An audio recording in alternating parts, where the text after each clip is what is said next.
দিদি নমস্কার। নাটক কম তো আজকে আমরা দিদিকে কিছু প্রশ্ন উত্তর করব, তোমরা দেখতে থাকো। তো হে বাঙালি, হ্যালো বাঙালি, নমস্কার বাঙালি, কেমন আছো তোমরা সবাই? আজকে আমরা কথা বলতে চলেছি দিদির ভাইরা কিভাবে আমাদের উপরে অত্যাচার করছে, আর আমাদের রাজ্যে নারী সুরক্ষায় রাজ্য যে পুরো জিরো মাইনাসে চলে গেছে সেটা নিয়ে একটু আলোচনা করব। তো তোমরা ভিডিওটা শেষ পর্যন্ত দেখতে থাকো, নাহলে কিছুই বুঝতে পারবে না। দিদি দিদি, আমাদের গ্রামে না ওই তোমাদের দলের নেতারা এসে না রাত্রিবেলা পোলট্রি থেকে মুরগি চুরি করে নিয়ে যায়। তুমি কিছু করবে কি এটা নিয়ে? না আমরা নিজেরাই আইন নিজের হাতে তুলে নেব? তুমি কিছু তো বলো। বললে কিন্তু ডিএম ইনভেস্টিগেট করবে। Thank you so much. নাটক কম করো প্রিয়। দিদি ডিএম কি করবে? ডিএম তো রাত্রিবেলা এসে ওদের সঙ্গে ওই মাংস দিয়ে মদ খায়। তো আমরা আর কার কাছে বিচার চাইতে যাব? তুমি ছাড়া তো বিচার দেওয়ার মতো এখানে কেউ নেই। তুমি কিছু বলো। ডিএম কে তুমি তো বলছো যে সে ইনভেস্টিগেট করবে, কিন্তু ডিএম আমাদের কোনো কথা শোনে না দিদি। আমাদের কোনো নিজেদের কোনো সুরক্ষা নেই, আমাদের কোনো নিরাপত্তা নেই। তুমি শুধু একবার বলে দাও। আপনার বুদ্ধি ভালো। Mister panchayat department, mister MV Rao, please take a note of. নাটক কম করো প্রিয়। দিদি আমাদের গ্রামে একটা ঢালাই রাস্তা হয়েছিল। তো সেই ঢালাই রাস্তাতে আমরা দেখেছিলাম যে প্রথমবার একজন এলো, দ্বিতীয়বার একজন এলো। তো দেখো ওই যে তৃণমূলের নেতারা আছে না, তো ওদেরকে যারা পয়সা দেবে তাদেরকে দিয়েই ওরা রাস্তা করাচ্ছে। এবার আমরা কি করব তুমি বলো, একটু কিছু একটু বুঝিয়ে বলো।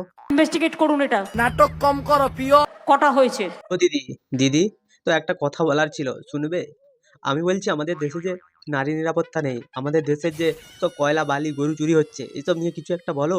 আমি যদি এখন কিছু বলতে যাই আমাদের পাড়ার নেতারা গিয়ে আমার ঘরে হাল্লা বলবে। তুমি তাদেরকে একটু কিছু বলে দাও তো। ধমকালে কিন্তু আমি অ্যারেস্ট করিয়ে দেবো। নাটক কম করো প্রিয়।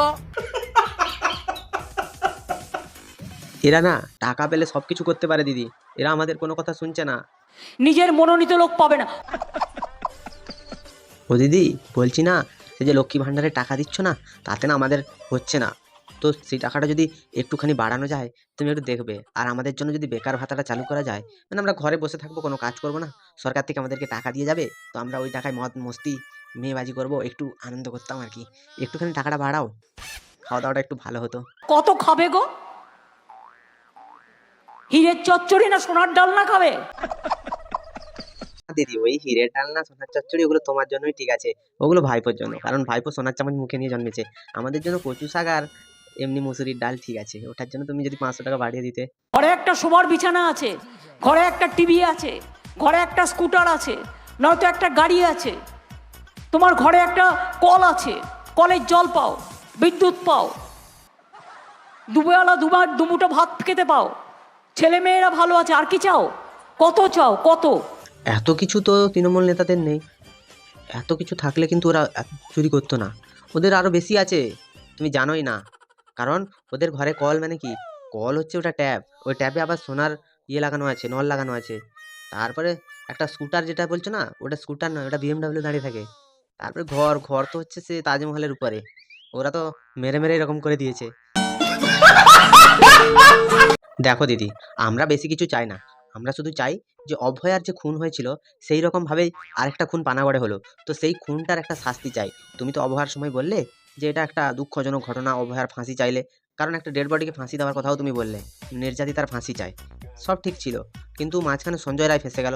সেরকম যেরকম ভাবে তোমার সিপি কেসটাকে সাজিয়েছিল, তো সে তো মাঝখান থেকে কোথায় গায়েব হয়ে গেল। তাকে তো তুমি তো কোথায় পাঠিয়ে দিলে। তারপরে আবার পানাগড়ে হলো। পানাগড়ের যে ঘটনাটা, সেটাতেও একটু একটু রাজনীতির যোগ আমরা খুঁজে পাচ্ছি। দিদি বাবলু যাদবটাকে তুমি চেনো? সরি। ও দিদি বলছি, তুমি কি আমাদের আমাদের যে বোনেরা আছে, আমাদের যে মায়েরা আছে, তাদের কি সুরক্ষার জন্য কিছু ভেবেছো? তাদেরকে তুমি সুরক্ষা দিতে পারবে? অত দিতে পারবো না, তৃণমূল অত দিতে পারবে না, দেওয়ার ক্ষমতা নেই। দেখো দিদি, এটা যদি তুমি ভোটের আগে বলে দিতে যে তুমি সুরক্ষা দিতে পারবে না, তাহলে আমরা মেনে নিতাম, তোমাকে ভোটই দিতাম না। আমরা কেজরিওয়ালের মতো তোমাকে ভোট দেওয়া থেকে বিরত রাখতাম নিজেদেরকে। আমরা নির্দলে ভোট দিতাম। তুমি তো বলছো বিজেপি নাকি হিন্দু ধর্মের গতি চায়, তো তুমি তো একটা হিন্দুত্ববাদী লোক। তো আমরা তোমাকেও দিতাম না আর বিজেপিকেও দিতাম না, আমরা নির্দলে ভোট দিতাম দিদি। আরে জিও গুরু। দেখো দিদি, আমি যে এত কিছু বললাম, তুমি আমাকে কিছু বলবে না তো? বা তোমার ভাইরা কিছু বলবে না তো? যদি তুমি কিছু আমাকে বলো, আমি শুনবো না। দেখো আমার যেটা মনে হয়েছে আমি সেটা বলেছি। তুমি যদি আবার কিছু আমাকে উল্টো বলতে আসো। দিস দ্য লাস্ট টাইম আমি অ্যালার্ট করছি তোমাকে। দিদি বলছি না, আমাদের গ্রামে মানে আমার বাড়িতে কোনোদিন কোনো সরকারি সুযোগ সুবিধা পাইনি। তো আমাদের একটা পায়খানার ঘর চাওয়া হয়েছিল, সেটাও আমাদের প্রধান খেয়ে নিল। তো তুমি কি এটা নিয়ে কিছু বলবে? তোমার কি কোনো করণীয় আছে এটা নিয়ে? ঠিক আছে, আমি ইনভেস্টিগেট করে দেখবো তুমি কারেক্ট না ও কারেক্ট। ইনভেস্টিগেশন হবে। আচ্ছা দিদি, ঠিক আছে, তুমি ইনভেস্টিগেশন করে দেখবে, তাহলে খুশি আমি। তোমার এই কথাটায় আমি স্যাটিসফাইড। হয়ে আমি কিন্তু 7 দিনের মধ্যে রিপোর্ট চাই। তাহলে কি দিদি আমি 7 দিন হাগা বন্ধ করে রাখবো? মাঠে ঘাটে পায়খানা বা 200 টাকা জরিমানা, ওই টাকাটাও আমার কাছে নেই। আমার ঘরে যে লক্ষ্মী ভাণ্ডারের টাকাটা আছে, ওটা নিয়ে আমার বাবা চলে গেছে থেকে। কি করব? কিছু করার নেই। তো 7 দিন ধরে পায়খানা আটকে রাখতে হবে। দেখি পেছনে যদি খড়-টড় গুঁজে আটকানো যায়। তখন তো আমি আমারটা নিয়ে ভেবেছিলাম। এবার আমি দেশের জন্য কিছু বলতে চাই। তো পানাগড়ে যে অ্যাক্সিডেন্টটা হলো, তোমাদের পুলিশ সে বলছে নাকি যে ওইখানটায় নাকি গাড়ি রেষারেষি করতে গিয়ে ওই মহিলার গাড়িটা উল্টে যায়। তুমি কি এটা বিশ্বাসী? আমি তোমাদের পুলিশের কোনো কথা বিশ্বাস করি না। কারণ অভয়াকাণ্ডতে আমরা দেখেছি যেভাবে প্রমাণ লোপাট হয়েছে, এখানটায়ও দোষীরা গাড়ি ফেলে গেছে, কিন্তু এখনো পর্যন্ত কোনো দোষীকে অ্যারেস্ট করতে পারেনি। তাহলে একটা স্মল কেস, তুমি এটাকে নিয়ে পুরো একদম পুরো এটাকে নিয়ে এত রাজনীতি কেন করলে ভাই? তো পুলিশ যে কতটা ব্যর্থ সেটা আবার প্রমাণ করে দিল দিদি। কাকে কি বলবো? তাহলে একটা স্মল কেস। ও দিদি বলছি এটা স্মল কেস। দেখো এটা যদি স্মল কেস হয় তাহলে অনেক কিছুই স্মল। তো মহাকুম্ভে মৃত্যু, ওটা তো এতজন জনসংখ্যার ভেতরে একটুখানি মৃত্যু হয়ে গেছে।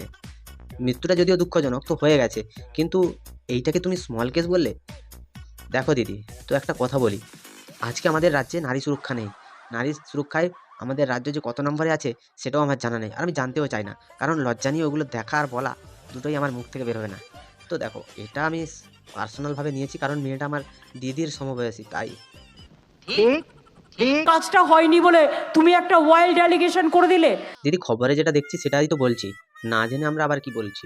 তুমিও খবর দেখে যা বলো, আমরাও খবর দেখে তাই বলছি। জানা না জানার এখানে কিছুই নেই। তুমি যদি প্রমাণ চাও আমি দেখিয়ে দিতে পারি। আইন আইনের মতো চলবে। দিদি দেখো, পায়খানা আমার ঘরে অনেকদিন আসেনি বলে যে আমি এই কথাটা বললাম, সেটা কিন্তু সত্যি নয়। দেখো বিচার চেয়ে অভয়ের বাবা যে রাস্তায় বসেছিল, সেখানটায় আমারও ব্যথা লাগছিল, তাই বললাম। আর একটা পরিবারে একটা রোজগারে মেয়ে চলে গেলে তার পরিবারের কী অবস্থা হয় সেটা নিয়ে তোমার মুখ থেকে বেরোয়নি। তুমি হিন্দু মুসলিম করতে ব্যস্ত, ভোট আসছে না, তাই ধর্মের মেরুকরণের রাজনীতি নিয়ে তোমরা ব্যস্ত থাকবে। না শুভেন্দু অধিকারী একটা কথা বলেছে, না তুমি একটা কথা বলেছো। তোমরা হচ্ছ ধর্ম নিয়ে খেলছো।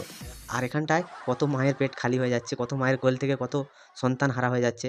যেই মহিলাটার 8 মাস আগে তার স্বামী ক্যান্সারে মারা গেছে, 8 মাস পর তার মেয়েটাকেও তুমি কেড়ে নিলে। কি তোমার পুলিশ, কি তোমার নিরাপত্তা! জয় হো দিদি, কি জয় হো। তা হয়ে গেছে। আর তুমি বলছো আমি পার্সোনালি নিচ্ছি?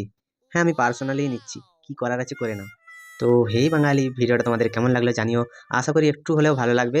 যদি ভালো লাগে তাহলে লাইক, কমেন্ট, শেয়ার এবং সাবস্ক্রাইব করে দিও। পাশে থাকা বেল আইকনটা প্রেস করতে একদম ভুলবে না। সবাই ভালো থেকো, সুস্থ থেকো, সাবধানে থেকো। দেখতে থাকো বাংলার কুঁড়ে ঘর।